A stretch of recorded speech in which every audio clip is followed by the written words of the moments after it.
중국의 천자 동그라미. 천자 뭐야? 한일천. 임금. 권위를 과시하기 위해 조선에 인재가 있는지 시험한다. 인재가 있는지 시험 밑줄. 중국차 전체를 덮을 바람막이 포장과 두만간 물을 담은 가마를 바쳐라. 포장 밑줄, 가마 밑줄. 두 개를 바치라고 명을 내렸대. 조정에서 핵을 찾지 못해 임금님이 금시한다 소식을 듣고 정승의 아들인 12살 배기 아이가 임금을 찾아가 뵌다. 아이의 동그라미. 등장인물이지. 오케이? 그러니 그거 아는 인재가 우리 조선 땅에 있느냐? 그러니까 그 12살 먹은 정선의 아드님이 하는 소리가 제가 가겠습니다. 그랬어요. 그러면 가마를 얼마나 크게 꿔주랴? 그러면 포장을 얼마나 크게 해주랴? 그러니까는 가마도 싫고 포장도 싫고 자하고 주발 하나만 구해주십시오. 자 동그라미, 주발 동그라미. 가마하고 주말 포장 대신에 자하고 주발을 챙겨달라고 했어. 진짜 자. 이 자? 사이즈 재는 자.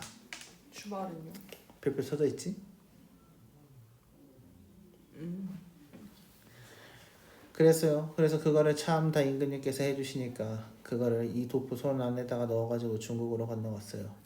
그래서 중국 건너가 중국 천자한테로 들어서니까는 조선 스스로 온 사신입니다 하고 하리니 아 그러냐고. 그러면 내가 첩서를 내린 것을 알고 있느냐. 여기서의 첩서는 뭐에 대한 이야기야? 아까 명령에 대한 이야기야.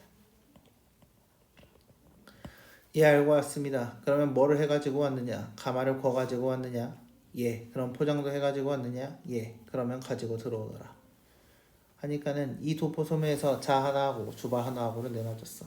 그래 이게 이걸로 어떻게 두만강을 제치며 이 바람을 막느냐 라고 하니까 제 아무리 천재라도 중국 땅이 몇 자 몇치가 되는 줄을 알아야 거기 밑줄 몇 자 몇치가 되는 줄을 알아야 밑줄 포장 밑줄.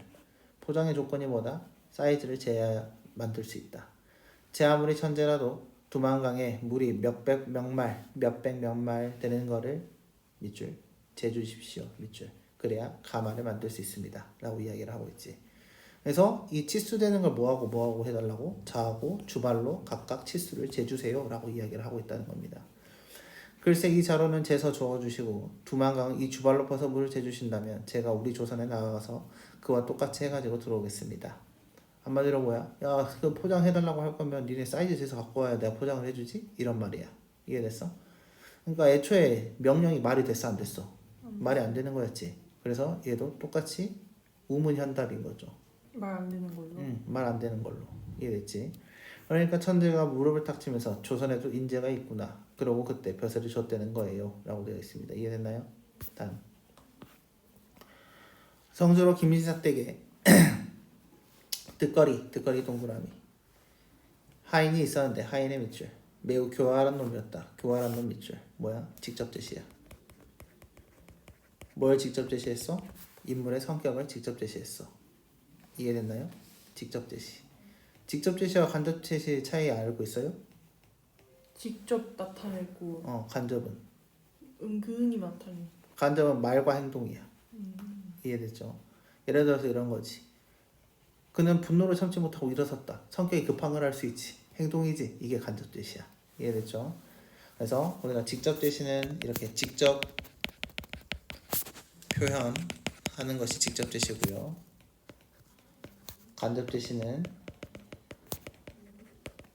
말과 행동으로 우리에게 힌트를 주는 걸 간접 제시라고 합니다. 이해됐죠? 말과 행동이라고 적어주시면 되겠어요.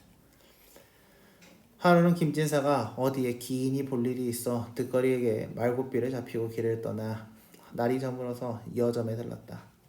여점은 나그네가 머무는 모텔 같은 데야. 알겠지? 듣거리가 상전의 밥상을 보니 진수성찬이 상에 가득히 차려져 있었다. 물록 식용이 독에 둔침이 흘렀지만 상전은 단 한 숟가락도 베풀어주지 않았다. 뭐야? 김진사가 아무것도 안 줬대. 이에 분한 마음이 들어서 내게 좋은 꾀가 있다. 꾀의 밑줄. 교활한 놈이 있다 라고 했으니까 꾀로 흘러가서 얘가 머리를 쓰는구나 라고 이해를 해야 해. 내일 아침은 상전이 숟가락을 들지도 못하게 만들고 다 내가 뺏어먹으리라 하고 혼자 다짐하였다. 듣거리가 이튿날 아침에 부엌으로 들어가니 여점 아날이 마차에 밥상을 차리는 중이었다. 날씨가 몹시 추워 수저에도 얼음이 붙어 있었다. 우리 샌님의 밑줄. 여기서는 주인을 의미합니다. 김진사예요. 주인? 하인이니까 얘가. 알겠지?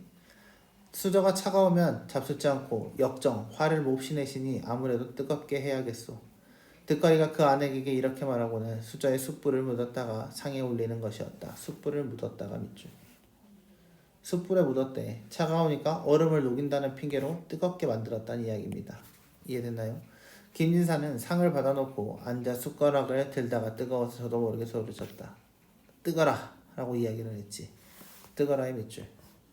그러면 듣거리야 라고 오해해서 들을 수 있겠지. 이걸 노린 거야. 그때 마침 듣거리가 옆에서 시중 들고 섰다가 잽싸게 예의 듣거리 여기 있습니다요 라고 이야기를 했죠. 그래서 듣거라와 듣거리는 언어 유희라고 적어주시고 이걸 이용했다라고 보시면 되겠습니다. 이해됐나? 하며 상전, 여기서의 상전은 아까 말했던 것처럼 김진사입니다. 상전, 윗사람에 대한 이야기야. 밥상을 들고 텐마로 나와서 낼름 먹이를 치웠다. 내 놈을 부른 게 아니라 수저가 너무 뜨거워서 나도 모르게 뜨거라 하고 소리친 것이다. 나는 밥 한 술도 뜨지 않았는데 내 놈이 어찌 감히 당돌하게 주인 밥상을 들고 나가서 냉큼 먹어치운단 말이냐. 샌네는 샌님께서 이 밥상을 물려주시려고 샌네 이름을 부른 줄로 알았었죠. 참으로 죽을 죄를 지었습니다. 상전은 여자반하를 불렀다. 너는 어찌하여 내 숟가락을 불에 달고 놓았느냐 하고 여자반하한테 혼내려고 했어. 샌네가 한 짓이 아닙니다. 나리 때 카인이 부엌에 들어와 제게 샌님은 수저가 차면 진지를 잡수지 않는다고 제멋대로 수저를 가져다가 숯불에 달군 것입니다. 샌네는 정말 아무 잘못도 없습니다. 김진사가 다시 듣거리를 꾸짖자 듣거리가 아뢰었다. 샌네는 수저에 얼음이 얼어붙어 있기에 차서 들기지 못하겠다 싶어서 불에 쬐어놓게 나리께 잡수기시게 편하게 하려 한 것이었습니다. 뭐였어? 합리화. 나 배려하려고 했어 라고 이야기를 하고 있다는 거지. 이해됐나요? 이처럼 죄를 짓게 될 줄은 몰랐사옵니다. 거짓말이지. 왜? 얘는 꾀를 내었다고 했으니까. 이해됐죠? 김진사는 더 어찌할 도리가 없었다. 밥상을 종놈에게 빼앗기고 다시 한 상을 시켜서 먹을 수밖에 없었다. 그러고 나서 다시 길을 떠나 시별이를 갔다. 김진사는 갑자기 목이 심하게 말라 종놈에게 돈을 주고 술을 사오도록의 밑줄. 듣거리는 술을 사오다가 저도 마시고 싶은 생각이 불쑥 일어났다. 그래서 또 꾀를 부리겠지. 그래서 길에 앉아서서 손가락으로 술을 휘저었다. 너 지금 뭐하는 짓이냐. 콧물에 술에 떨어져 꺼내지 않을 수 없기에 이렇게 건져내고 있습니다요. 하면서 또 뭐하고 있어? 거짓말하고 있어. 김진사는 구역질이 나서 난 안 마신다. 네 놈이나 실컷 처먹어라 라고 소리를 질렀다. 그래서 듣거리가 본인이 하고 싶은 대로 하게끔 본인이 꾀를 냈다라는 내용이었습니다. 이해됐나요? 다음. 가와 나의 인물에 대한 이해로 가장 적절한 것은 가의 정승의 아들은 조력자의 도움을 받지 못했다. 조력자 있었어? 없었지. 맞는 말이야. 나의 하인은 조력자의 도움을 받았다. 조력자 있었어? 있었어요. 없었어요. 없었지? 그래서 틀린 말이야. 안 하기 도와준 거 아니잖아. 그치? 가의 정승의 아들은 자신의 실수 때문에 공경에 처했나? 실수했어? 안 했지? 틀렸어. 나의 하인은 타인의 실수 때문에 안 하기 실수한 게 아니죠. 지가 한 거죠. 그래서 틀렸어. 가의 정승의 아들은 집단의 문제 해결을 위해 그치? 조선의 문제 해결. 오케이? 나의 하인은 개인의 욕망. 맞는 말이지?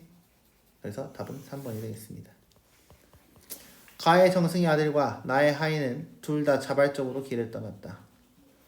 하인이 자발적으로 떠났어? 아니지. 가의 정승의 아들과 나의 하인은 둘 다 자신의 목적을 이루기 위해 어리석은 척했다. 어리석은 척했대. 정승의 아들이 어리석은 척했어? 안 했지. 나는 했어. 네. 이해됐죠? 그래서 3번이에요. 보기를 참고하여 가의 대화를 분석한 내용을 적절하지 않은 것은 천자를 이긴 아이는 주인공이 논리적 대화법 밑줄. 상대방이 자신의 주장과 모순되는 대답을 하도록 자신의 주장과 모순되는 대답. 그래서 네가 사이즈를 재봐. 그러면 내가 만들어줄게. 이 이야기였지. 스스로 잘못을 인정하게 하는 이야기다. 이러한 이야기는 설화의 한 유형을 이루는데 이 유형의 설화에서 인물 간의 대화는 보통 다음과 같은 단계로 구성된다. 라고 되어 있습니다. 1번부터 봅시다. 포장과 가마를 바치라는 천자의 요구. 비합리적이지. 그러면 A에 봐봐. A부터 E까지 한번 보자. 자신의 지위나 나이를 이용해 상대방에게 비합리적 주장 밑줄. 맞는 말이지? 그 다음에 B도 봐볼까? 자신에게 불리한 상황을 뒤집기 위해 새로운 질문이나 요구. 뒤집기 위해 밑줄. 새로운 요구 밑줄. 이게 바로 뭐였어? 자하고 그거 주면서 이걸로 재주세요 라고 이야기를 했죠. 상대방 자신이 처음에 한 주장이나 요구와 논리적으로 모순되는 대답을 했다 라고 이야기를 확인해야 되고, 반문을 통해 상대방의 첫 번째 발화와 두 번째 발화의 상호 모순을 지적해야 해. 반문 밑줄, 상호 모순 지적 밑줄. 자신의 주장이나 요구가 비합리적인 것을 인정해야 돼. 인정 밑줄. 그래서 맨 마지막에 뭐였어? 인재가 있구나 하고 상을 줬다는 이야기죠. 자, 1번은 맞는 말이었어요. 그래서 이해됐나요? 네. 2번 봅시다. 정승희 아들이 천자에게 자와 주발을 주면서 A를 수용하기 위한 선결 조건으로 중국 땅에 크게 도망가기 양을 제어달라고 한 것은 B에 해당한다. 새로운 요구지. 맞는 말이야. 중국 땅의 크기가 도망간 무료 양을 재는 것은 불가능하다라는 말의 내용을 발화의 것이나 저하에는 제시되어 있지 않다. 대화에는 없었지. 그치? 맞는 말이야. D에 해당하는 발화가 제시되지 않은 이유는 발화를 유보하며 자신의 모습을 인정하기 않았기 때문이다. 인정했지. 그래서 답은 4번이 되겠죠. 조선도 인재가 있구나 라는 것은 인정했다라고 보시면 되겠습니다. 3번 보기의 관점에서 가의 인물과 사건을 이해한 내용을 적절하지 않은 것은 가와 같은 민담 밑줄, 지혜로운 아이를 신화에 등장하는 영웅들의 어린 시절의 모습과 비교해보는 것. 영웅들의 어린 시절의 모습과 비교 밑줄. 구비문학의 전통과 계승의 차원에서 의미 있는 일이다. 민담 속 지혜로운 아이는 남다른 능력을 발휘한다는 점. 남다른 능력 밑줄. 영웅의 유년기 밑줄. 그러나 세모 신화와 비교할 때 민담은 인물들이 일부 세속화된 모습으로 형성화된다는 차이점이 있다. 세속화된 모습 밑줄. 가령 신화에서 아이와 대결하는 신적 존재는 민담에서는 세속적 권력관계의 우위 밑줄. 그래서 이건 뭐예요? 천자를 의미하는 거죠. 이해됐나? 아이에게 주어지는 시험이나 대결도 민담에서는 주로 힘과 지위를 과시하려는 권력자의 세속적 욕구 밑줄. 이게 바로 뭐였어? 중국 천자에 대한 이야기야.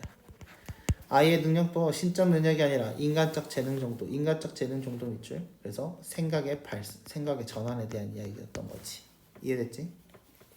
능력이 입증된 아이는 신화나 건국이나 왕위 계승을 통해 세상을 통해 다른 증명이 되지만 민담에서는 높은 지위나 재산을 얻어 세속적으로 성공 밑줄. 뭐예요? 벼슬을 얻었다 라는 내용입니다. 이해됐나? 1번부터 봅시다. 저승의 아들이 벼슬을 얻은 것은 자신의 능력을 입증하여 얻은 세속적 성공으로 볼 수 있겠군. 맞는 말이지? 벼슬을 얻었다니까. 2번 정승의 아들이 상대하는 천자는 유년기의 영웅과 대결하는 신화 속 신적 존재에 대응한다. 맞는 말이지? 과시하는 천자의 세속적 욕망이 정승의 아들이 겪는 대결 상황을 초래했다. 세속적 욕망 맞지?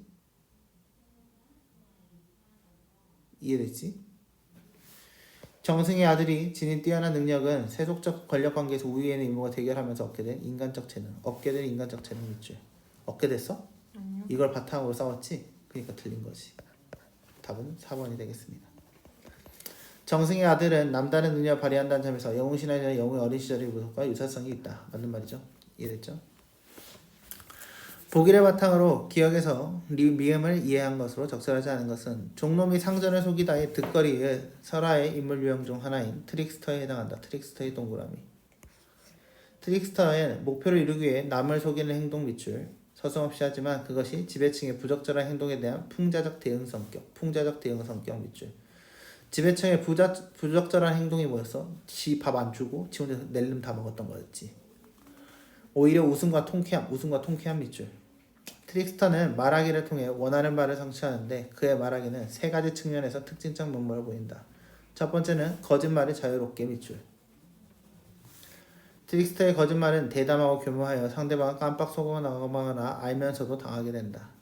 둘째는 언어의 다의성 밑줄, 말소리의 유사성 밑줄. 아까 언어 유희에 해당하는 말, 듣거리, 오케이? 셋째는 뻔뻔함 밑줄, 밀어붙이는 것이다. 그래서 억지 쓰기에 해당하며 억지 쓰기 밑줄. 상대방은 부당함을 느끼지만 트릭스터의 모렴치함에 기가 막혀 반박을 못하게 된다. 그래서 너나 처먹어라 콧물. 그거에 대한 이야기. 1번부터 볼까요? 기억은 김진사가 행동에 대한 득거리의 심리적 발음으로 김진사가 음식을 뺏어 먹겠다고 득거리가 다짐한 데에는 단 한 숟가락도 베풀지 않은 김진사의 부적절한 행동. 맞는 말이지. 니에는 득거리가 여자만하게 하는 거짓말로 날씨가 몹시 추워 수도에도 얼음이 붙어있는 상황을 교묘하게 활용한 것이어서 교묘했지. 속아 넘어갔다. 맞는 말이야. 디귿은 김진사가 뜨거운 숟가락을 들다가 낸 소리와 득거리 이름 사이에 있는 말소리의 유사성. 뜨거라 뜨거라 뜨거라. 그치? 득거리는 수저를 숯불에 묻었다가 상에 올릴 때 예상했던 사건의 전개에 따라 계획된 행동을 했다. 맞는 말이지. 꾀였으니까.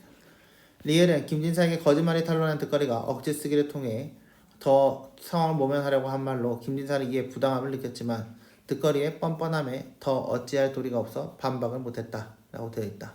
맞냐? 아니요. 틀렸지? 4번입니다. 미엠은 득거리가 김진사에게 한 거짓말로 득거리는 이를 통해 김진사에게 내 놈이나 실컷 처먹어라 라고 했던 말로 목표를 성취했다. 맞는 말이 되는 거죠. 이해를